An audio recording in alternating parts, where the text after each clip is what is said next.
Welcome to the Belonging Project. It's a delight to have you. Today, you will be hearing from two expert coaches who will share with you the benefits of coaching.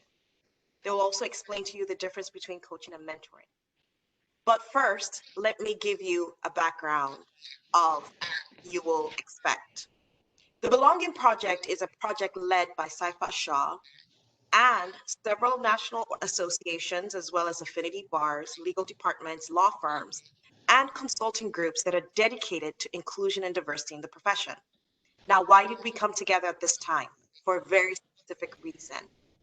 During this pandemic, we want to make sure that the progress we've made in inclusion and diversity does not fall back. And so we came together to provide resources and opportunities for diverse law students and diverse lawyers to meet their personal and professional development needs during this time. The Belonging Project has 4 components. First, a virtual hub of resources on a vast array of topics. Second, webinars. Webinars on topics that are important and timely and relevant for diverse law students, for diverse lawyers, as well as leaders who want to be inclusive. Third, a coaching program. And fourth, a mentoring program. This video is about the coaching program. Now, today you'll get to meet 2 of my very good friends, Bill Shergin, who's a partner at Saifa Shah, based in Chicago, as well as Ginny Mathis, who's based in DC, longtime professor and coach, and they both will be bringing their knowledge in ways that will help you understand the benefit of this coaching program. Ginny?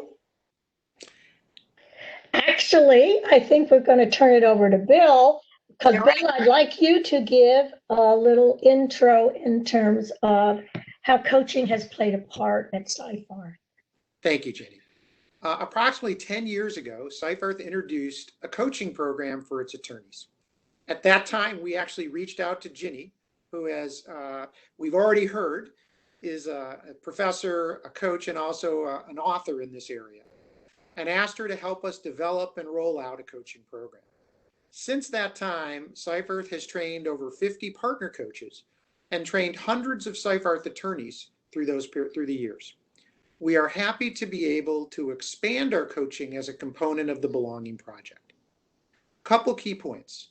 This program is tailored for diverse attorneys, and we want to spend a few minutes talking about what the concept of coaching is, so that you have an understanding of what you would be doing if you entered into this program, and also to understand the commitments that need to be made to be an effective coachee.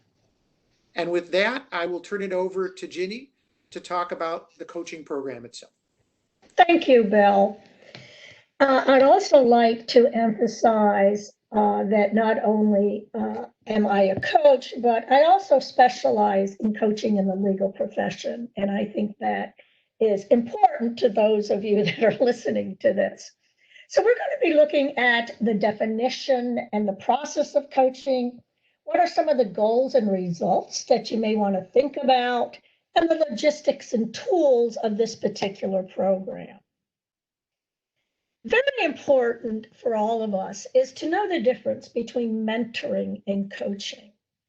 Mentoring is a relationship where someone who tends to have more experience in a particular area or organization, and they do a lot of talking and sharing and telling of stories and give you tips on how to succeed in a certain way in that environment. Coaching is a bit different. Coaching is a partnership where a skilled person is going to be asking you a lot of questions to help guide what it is that you want to achieve. Because there's many ways that can happen, not just the one way that a mentor might share with you. What is going to be the best path for you is what you're going to try to seek in a coaching program. Obviously, you're the coachee and you're being matched up with a coach. Just wanted to make sure you all understand that term coachee. It's one that has been sort of made up in the field to refer to those that are getting the coaching. And as already explained by Corey and Bill, this has been tailored for law students and attorneys or displaced attorneys in the legal community, those of you of diversity, in order to create a platform of continued success during a very difficult time. The process is fairly simple. If we step back and we look at the whole overview, you're going to first start a coaching relationship with your coach. Your coach is going to help you put an action plan together. Very simple, nothing elaborate, yet a very firm guide towards where am I going? Then you're going to have a couple of meetings where you're going to explore that, come up with some of the supporting steps, look at the particular challenges of your situation, and finally end up with not only celebrating some movement over the 3 months, how can you take that and hardwire it into your everyday repertoire so it becomes part of who you are? Since you're not going to be having this coach forever, although I think some of us would love to have that. During all of this, if you look at the bottom of the slide, we're going to be using, coaches use a way of talking that we call dialogue, conversations that go back and forth between asking you powerful questions and then also supporting you in those efforts. So what can you expect? As I already mentioned, a lot of questions in the hope that it makes you reflect. Through reflection, we learn, and through reflection, we start to do. It's going to increase your awareness of your present situation. Where do you want to go? And how do you manage that journey and those challenges? It usually also expands your perspective. Your coach might say, hey, let's step back. Let's look at the big picture. Where do you fit into that? Between the meetings, you and your coach will talk about things that you can actually practice. So just like you were trying to get better at baseball or soccer, you've got to get out there and keep practicing until it's in your bones. You need to be practicing some of these steps to get to your goals until it's in your mind and the synapses of your mind. We're also going to look closely at your strengths. Your strengths have got you where you are right now. And you need to ignite a fire under those strengths and remind yourself no one can take those strengths away from you. And how can we build on those? You'll have some action plans, as I already mentioned, and then some benchmarks. Boy, we would love to jump from here's what I am today and here's what I want. That's my future picture. Can it happen in 2 days? Right? And if there was a pill for that, we all would be living very different lives. So track your progress. So at the end of the 3 months, you can say, wow, I've moved forward. And then that last one, and that's a sneaky one. How are you going to hold yourself accountable? How are you going to say, what have I done today to get closer to that picture? And your coach is going to help you explore that. Now, what kind of goals can you talk to your coach about? Well, one might be, where the hell am I? What's my present reality? Okay, sorting through that is a very important piece because often, especially in difficult times like this, we feel overwhelmed. So it's important to sort through that. And what are some solutions? There are quite a few. Quite a few paths to get to a solution. It just doesn't have to be this one way. And so sometimes when there's these difficult times that happen, we throw up our hands, oh my God, now I'm not going to get that promotion. Now that I'll never get another job. Now my network has been blown apart. No. You keep identifying, well, what's another way I can go? Now, sometimes you're going to be looking at expanding my network. How can I go further than I have? How do I go back to some that I already have? Maybe it's time to look at some credentialing.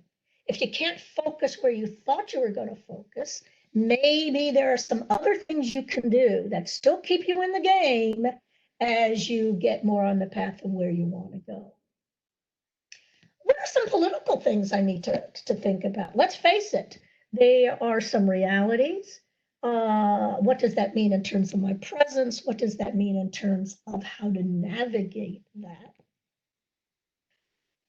What are some things I might need to do to increase business development? And this might be, for some of you that are already in a job and now need to refocus faster than you thought.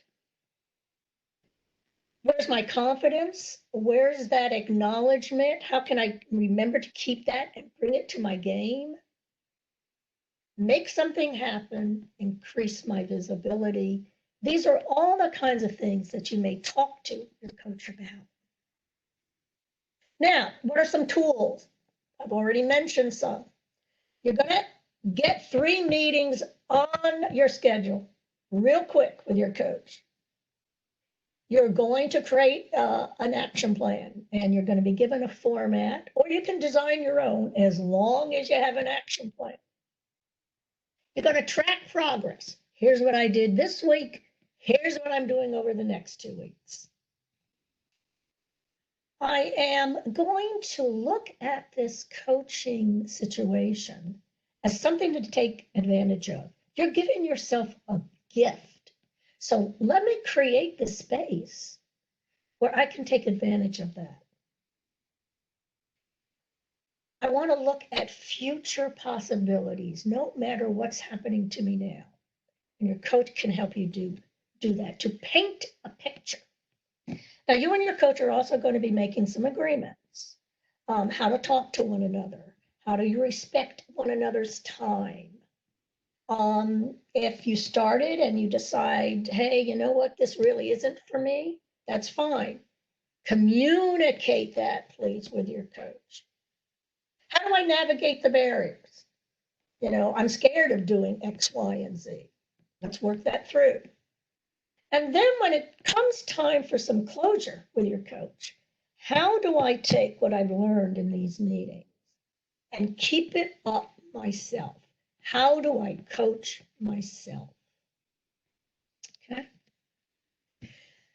Some of the more concrete agreements are how frequently you're going to meet. And as I already mentioned, the frequency, it's going to be usually once a month, and it's going to be 3 coaching sessions. Your coach will talk to you if you think that you want some more coaching. They're going to be 45-minute sessions. You're going to have very clear stated outcomes. Here's what I'm looking for. We're not just getting together to chat, okay? It is highly confidential. This information is not shared with anyone, unless you want to share it and you and your coach talk about that. You need to make a firm commitment to the process. From what I've shared with you already, I think you're beginning to see that you got to be all in. All right. You're going to make some agreements about communication outside the meeting. Are you going to email with one another? If something happens and you want to talk it over with your coach, how should you contact the coach and make that happen? What are going to be our measures of success? What am I going to feel? What am I going to see to be able to say, I've made some movement here? And I've been keep mentioning this action plan. This is just one sample, everybody. And I tried to show you, you can have all kinds of goals. You can have something as concrete as I definitely need to expand my networking, and maybe in a new way because my circumstances have changed. And what are some steps I can take? And here's what I commit to before the next session. That block is probably the most important block of an action plan. What I commit before the next session. Right? Yeah, look at that second action item. Stay psyched and motivated during this difficult time in order to keep moving. You might have something like that, and explore with your coach, what are some ways I can do that? Because taking care of yourself during this is very important. So with that kind of overview, I hope you come to the conclusion that this is definitely something that you want to do, you want to commit, and that you're looking forward to doing this for yourself and your career during this time. If you have any questions, you can see a belonging at Seyfarth. Just question away, and we'll get back to you as soon as we can. Good luck.